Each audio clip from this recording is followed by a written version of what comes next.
श्री शिवाय नमस्तु भीम हर हर महादेव। स्वागत है आपका हमारे चैनल सनातन धर्म का संसार पर। दोस्तों, आज का जो एक विशेष उपाय है ना, आप सभी लोगों के लिए बहुत ही ज्यादा खास और विशेष है।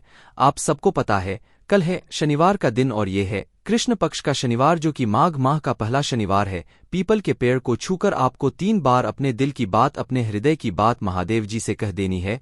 आपकी जो भी कामना होगी पूरी जरूर होगी। पूज्य गुरु जी की कथा से सुनकर के और समझकर के उपाय को बड़े ही विस्तार से बताऊंगा, परंतु उससे पहले आप सबसे एक छोटी सी प्रार्थना की जो लोग पहली बार आए हैं, चैनल को सब्सक्राइब जरूर कीजिएगा और वीडियो को लाइक करके देवादी देव महादेव जी का कोई सा भी प्यारा नाम कमेंट बॉक्स में लिखना मत भूलिएगा। इस पूरे वीडियो में हम लोग 3 महा उपायों के बारे में बात करेंगे जो कि आपकी अलग अलग कामना पूर्ति के लिए सिद्ध होंगे, तो ध्यान से सुनते चले जाना, समझने की कोशिश करना। सबसे पहले बात करते हैं पहले वाले उपाय की। देखिए, पहला वाला उपाय किन लोगों को करना है, ये चीज ध्यान से सुनना, समझ कोशिश करना। अगर आपकी कोई हृदय की बात है ना, उपाय कर करके आप थक चुके हो, महादेव नहीं सुन रहे हैं, कामना आपकी पूरी नहीं हो रही है, कोई काम अटका हुआ है, कोई कार्य पूरा नहीं हो रहा है, तो उसकी कामना के लिए और अपने हृदय की जो भी बात आप महादेव जी से कहना चाहते हैं, अपनी मनोकामना की पूर्ति के लिए इस पीपल के पेड़ को छूकर 3 बार मनोकामना बोलने वाला उपाय गलती से भी मत भूलिएगा। इसके लिए आपको चाहिए क्या क्या, ध्यान से सुनिएगा। आपको चाहिए होगा मात्र एक का, ठीक है, छोटा सा एक गुड़ का टुकड़ा ले लेना है, ज्यादा बड़ा नहीं लेना है। इसी के साथ में आपको चाहिए होंगे एक चुटकी काले तिल। गुरुदेव ने कोई संख्या फिक्स नहीं बताई, केवल एक चुटकी काले तिल लेने के लिए कहा, और साथ ही साथ गुरुदेव ने कहा आपको चाहिए होगा गौ माता का दूध। गौ माता का कच्चा दूध लेना है, आपको एक भी बार गर्म नहीं किया गया होता है। बस ये 3 चीजें आपको लेनी है, ठीक है। इसी के पश्चात आपको एक स्टील का लोटा लेना। ध्यान रखना, इस वाले उपाय के अंदर आपको तांबे का लोटा काम में नहीं लेना। एक स्टील का लोटा लेना। इसके अंदर आपने जो काले तिल लिए है, वो थोड़ा सा जो दूध लिया है वो, और साथ ही साथ आपने तीसरे नंबर पर जो आपकी एक चीज ली थी गुड़, उसको भी इसी के अंदर डाल देना है। और इस पूरे लोटे को अपने घर के शुद्ध जल से भर लेना है, ठीक है। पहला काम तो आप ये करोगे। दूसरा, आपको एक दीपक तैयार करना होगा। जो दीपक होगा वो होगा आटे का। कोशिश अगर आपको जौ का आटा मिल जाए तो बहुत अच्छी बात है। जौ का आटा आपको लेना है जरा सा, और उसी का आपको थोड़ा सा आटा लगाकर के एक दीपक तैयार कर लेना है। इस दीपक के अंदर आप लगाओगे गोल बाती और इसके अंदर आप भरोगे गौ माता का घी। तो एक दीपक इस तरीके से आपको तैयार कर लेना है। तो एक लोटा शुद्धि जो आपने, जिसके अंदर दूध, काले तेल और गुड़ ढला हुआ है, और एक ये जो दीपक तैयार किया है आटे का, इसे काल में शाम के समय पर शनिवार के दिन, ये चीज ध्यान दीजिएगा, केवल और केवल शनिवार के दिन प्रदोष काल में शाम के समय, ठीक है। आपको पहुंच जाना होगा किसी भी पीपल के पेड़ के पास। जैसे ही आप यहां पर पहुंचेंगे, आपको उत्तर दिशा नॉर्थ डायरेक्शन की तरफ मुंह करके बैठ जाना है। बैठ जाने के पश्चात आपको सबसे पहले जो आप एक दीपक लेकर के आए हो, उस एक दीपक को आपको यहीं पेड़ के पास में ही आपको इस जगह पर प्रज्वलित कर देना है, जला देना है। नाम से जलाओगे, पिपलेश्वर महादेव जी के नाम से जलाना। पीपल के पेड़ के नीचे ये चीज ध्यान दीजिएगा। इसके नीचे लगाने के लिए आसन जरूर लगाकर के लेकर के जाना, चाहे गेहूं के दाने, चावल के दाने, हरे मूंग के दाने, कुछ भी दान आप ले लेना। पहला काम आप ये करेंगे। दूसरे नंबर पर आप क्या काम करेंगे, जो आपने एक लोटा लिया है जिसके अंदर समस्त सामग्री डाली हुई है, आपको पिपलेश्वर महादेव जी के नाम से इसी जगह पर पेड़ की जड़ों में आपको उस पूरे के पूरे लोटे जल को समर्पित कर देना है। और समर्पित कर देने के साथ अपना नाम और गोत्र बोल करके आपको इस पेड़ की कुल मिलाकर के 7 परिक्रमा करनी होगी।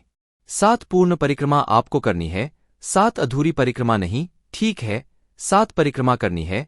7 परिक्रमा करने के पश्चात आपकी जो भी कामना है, दोनों हाथ मिलाकर के उसे अपने हृदय से लगाकर के आपकी जो भी कामना है 3 बार आपको कहनी है। और 3 बार कामना कहने के पश्चात आपको उन दोनों हाथों को पीपल के पेड़ से ऐसे टच करके और टच करके एक बार अपनी मनोकामना टच करके आपको बोल देनी है। गुरुदेव ने कहा है जो आपकी हृदय की बात है, वही हृदय की बातों को आपने अपने हृदय से लगाकर के जब इन दोनों हाथों से आप पीपल के पेड़ को छूते हो ना, ये पूरी की पूरी बात आपकी सीधी महादेव जी तक पहुंचती है। और आपकी जो भी हृदय की बात होती है, कामना होती है, पूरी जरूर होती है। पूज्य गुरु जी ने बहुत ही जोर करके इस कथा में आपको ये वाला उपाय करने के लिए कहा था, सिर्फ और सिर्फ शनिवार के किया जाता है, ठीक है। अब बात कर लेते हैं दूसरे वाले उपाय की। दूसरा वाला उपाय किन लोगों को करना है, ये चीज ध्यान से सुनिएगा। अगर आपके दिन उल्टे चल रहे हैं, दिन उल्टे चलने का मतलब है कि किसी भी कार्य में आपको सफलता नहीं मिल रही है, शनि महाराज जी के कारण कोई भारी रोग हो गया है, अच्छे काम करते करते बुरा हो जाता है, सफलता नहीं मिल रही है, समस्याएं बढ़ रही है, कार्य नहीं बन रहे हैं। काफी सारी समस्याएं अगर आपके जीवन में इस तरीके की बनी हुई है ना, तो शनिवार के दिन एक छोटा सा उपाय आप जरूर करना है। देखिए आपको सुबह के समय क्या करना है। शनिवार के दिन किसी भी पीपल के पेड़ के पास जाना और वहां से उस पीपल के पेड़ की जो भी छाल होती है ना, इस छाल को थोड़ा सा घर पर लेकर के आ जाना। घर पे लाने के बाद में इस छाल को पीसना, छानना और इस छाल का आपको इस तरीके से चंदन निकाल लेना है। और चंदन निकालने के पश्चात आपको शाम के समय पर इस चंदन को और एक लोटा शुद्ध जल, अपने घर का ताजा जल एकदम लेना अपने घर का, और एक दीपक लंबी बाती का ध्यान रखना। ये जो लंबी बाती का आप दीपक लोगे, इसके अंदर आप भरोगे गौ माता का घी, ठीक है।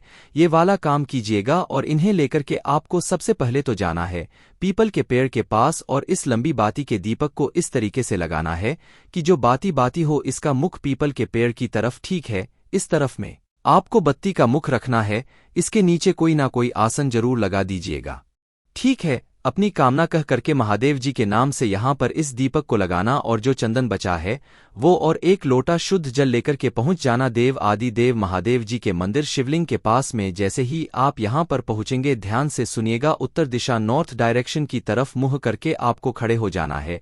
जैसे ही आप यहां पर खड़े हो जाएंगे, सबसे पहले आपको करना क्या है कि जो भी आप चंदन लेकर के आए हो पीपल के वृक्ष की छाल का, आपको उससे क्या करना है, पूरी की पूरी शिवलिंग पर इस तरीके से करना है। अच्छे से पूरी की पूरी शिवलिंग पर आपको लगा देना है। दोनों हाथों को फैलाकर के अपना नाम और गोत्र बोल करके महादेव जी से महादेव का स्मरण करके अपनी कामना कहना कि शनि महाराज जी के कारण कोई रोग हो जाए जिसकी वजह से, या फिर अच्छे काम करते करते बुरा हो जाता है, दिन उल्टे चल रहे हैं, सफलता नहीं मिल रही है, मान सम्मान में कमी आ रही है। अपनी जो भी कामना है वो कहना और शिवलिंग के ऊपर जो भी आपने ये चंदन लगाया है ना, इस चंदन को आपको निकाल लेना है और किसी भी डिब्बी के अंदर आपको भर लेना है। भरने के पश्चात एक लोटा शुद्ध जल जो आप लेकर के आए हो उसे महादेव जी की शिवलिंग पर आपको समर्पित करना है, मंत्र का स्मरण करते हुए पिपलेश्वर महादेव के नाम से, पिपलेश्वर महादेव जी के नाम से समर्पित करना, ठीक है। अब जो आपने यहां पर ये चंदन निकाला है ना, इसी चंदन की एक बिंदी अपने मस्तक पर आपको लगा लेनी है। बाकी का चंदन जो है वो आपको अपने घर पर लेकर के जाना। जब भी आप घर से बाहर निकले तब आपको इस वाले चंदन की एक बिंदी घर से बाहर निकलते वक्त में लगानी है। आपका मान सम्मान होना तय है, जिस कार्य के लिए जाएंगे सफलता मिलेगी, आपके दिन भी सीधे हो जाएंगे। पूज्य गुरु जी का बहुत ही अद्भुत और अचूक उपाय है, जरूर कीजिएगा। अब बात कर लेते हैं तीसरे वाले उपाय की। देखिए जो तीसरा वाला उपाय है ना, वो आप सभी लोगों के लिए बहुत ही ज्यादा खास होने वाला है, खासकर के उन लोगों के लिए कि अगर आपके शत्रु बहुत ज्यादा हैं है ना, और वो शत्रु आपके कार्य में बाधा डालते हैं, आपके कुछ भी कामों को नहीं होने देते हैं, बीच में अड़चन लगा देते हैं, तो उन शत्रुओं का नाश करने के लिए, उनके प्रभाव को शून्य करने के लिए, ताकि वो आपका कुछ ना बिगाड़ पाए ना, शनिवार के दिन इस वाले उपाय को करना मत भूलिएगा। आपको क्या करना है, इस तरीके से एक कटोरी लेनी है और इसी कटोरी को आपको भरना होगा सरसों के तेल से। ध्यान रखना सरसों का तेल कितना भरना है, इसके अंदर वो सबसे ज्यादा महत्व रखता। जो सरसों का तेल आप भरोगे वो इतना भरोगे कि आपके घर के अंदर जो भी रुद्राक्ष है, चाहे 4 मुखी, चाहे 3 मुखी, 6 मुखी, 5 मुखी, 2 मुखी, 1 मुखी, जो भी रुद्राक्ष है ना, उस रुद्राक्ष को इसके अंदर डालना और वो रुद्राक्ष उस तेल के अंदर पूरा ड्रब जाना चाहिए। इतना तेल आपको कटोरी के अंदर लेना है और इस कटोरी को लेकर के या तो किसी भी पीपल के पेड़ के पास या शनि महाराज जी के मंदिर में, पूज्य गुरु जी ने कहा है पीपल के पेड़ के नीचे शनिवार के दिन भगवान जी का वास होता है, आप वहां जा सकते हैं। और अगर आप वहां नहीं जा सकते हैं, आपसे दूर है, तो आप किसी भी पीपल के पेड़ के पास चले जाइए। वहां पर जाने के पश्चात कोशिश करना एक घी का दीपक जरूर लगा देना और साथ ही साथ जो भी सरसों का तेल आप लेकर के आए हो ना, रुद्राक्ष के समेत ही आपको यहां पर समर्पित करना है। ओम शनि शनिश्चराय नमः मंत्र का स्मरण करते हुए मैं मंत्र लिख देता हूं यहां पर शनि शनिश्चराय। इस वाले मंत्र का आपको स्मरण करते हुए इसे समर्पित कर देना है। जो भी रुद्राक्ष नीचे की तरफ आकर के गिरेगा ना, उसे उठाना, साफ करके घर के मंदिर में रख देना। लेकिन उससे पहले यहां पर व्यक्त करके आपको एक बार शनि चालीसा का पाठ जरूर करना है।